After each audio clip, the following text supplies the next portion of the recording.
Pierre Huyghe often uses masks as a way to suspend identity, or even more specifically, fixed identity, that can have this effect of revealing different ways that we think about subjectivity or project identity, or think about the self in ways that are understanding it as constructed or mutable or shaped by forces beyond the individual.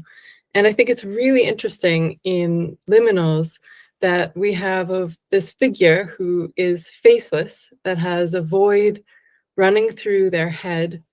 That's a sense, an inversion of the mask, because where a mask either covers identity or performs identity, the void removes the very structures that are usually defining a human subject. For us, it can be almost shorthand or a signal that this figure with the void through their head is existing without any of the masks that we ourselves may take on in our lives, or more specifically, that it's animated by forces that either lie outside the classical world, if we think about it in more of a quantum sense, or outside of human ontology.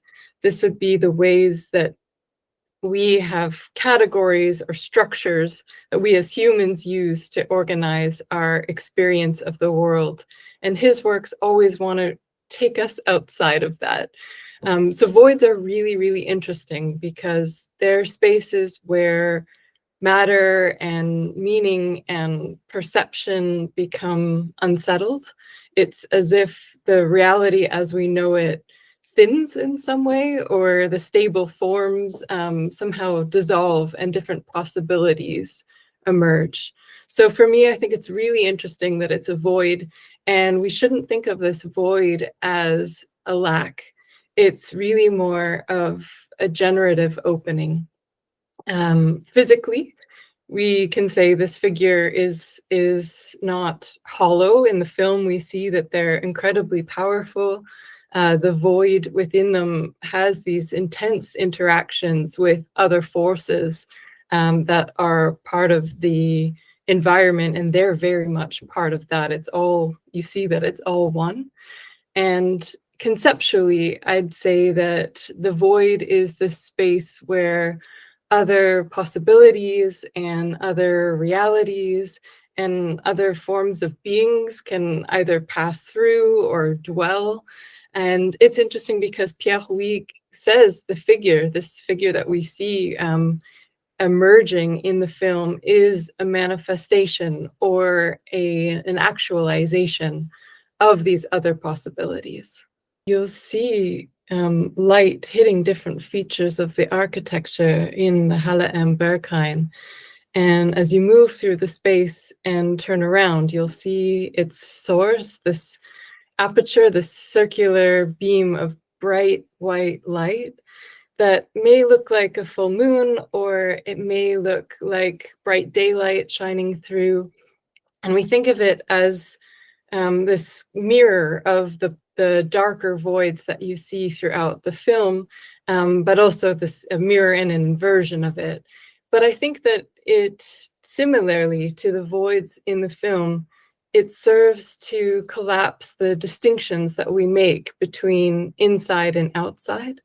It also extends the experience of the film. We think of this work as also an instance of expanded cinema.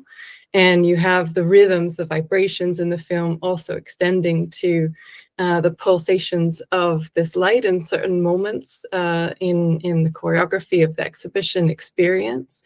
So we have this, very expanded moment where we're moving beyond the screen into the space.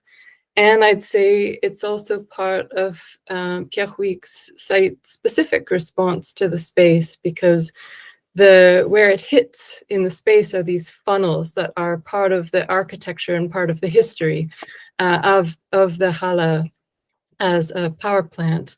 And I'd say they're the most unique features within the space, and it draws your attention to the geometry of these funnels. If we think about the site specificity of this project, I'd also mention that the site, Halle and Berghain, is of course attached to the very famous nightclub, Berghain, which might be considered a temple of sound.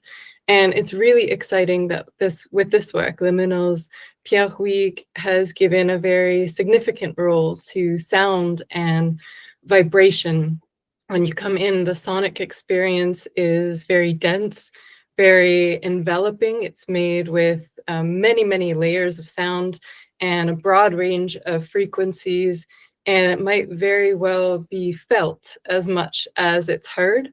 And I love this because feeling the sound pushes perception down into your body in a really powerful way.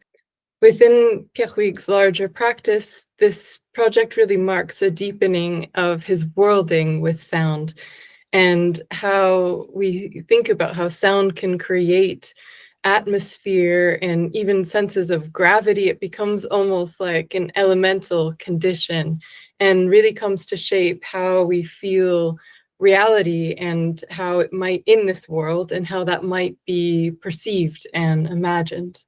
Many of Pierre Huyghe's recent works, like Liminal and Curator, take the form of open-ended and live simulations.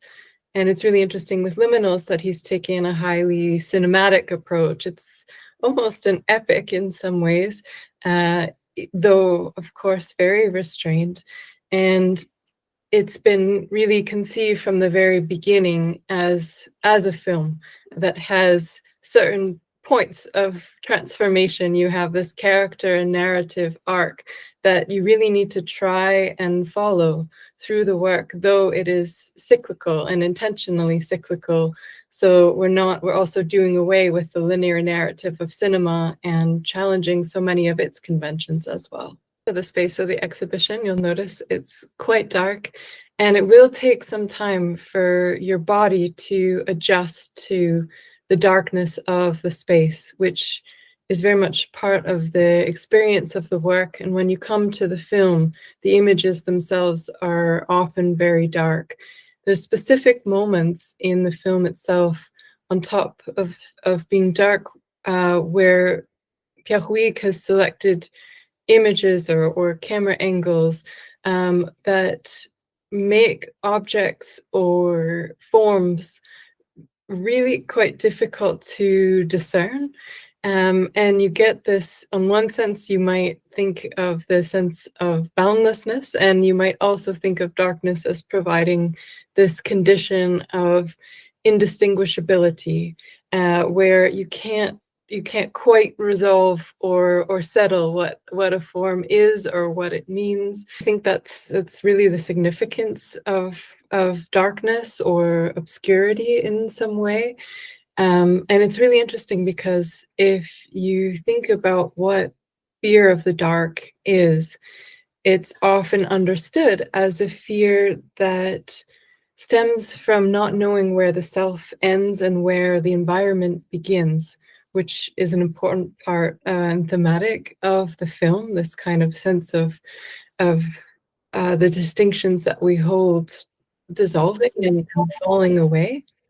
And I think that this contributes and feeds in that way the project's larger inquiry into uncertainty. But I really find myself as a visitor so challenged by the sense of needing to remain with this feeling of like the images feeling like they won't resolve or settle, and you need to really sit with that and hold this kind of sense of uncertainty and move into a more speculative mode of perception, which isn't easy. It's part of its inquiry into uncertainty and perception, and trying to create these conditions that allow multiple interpretations, multiple realities to coexist.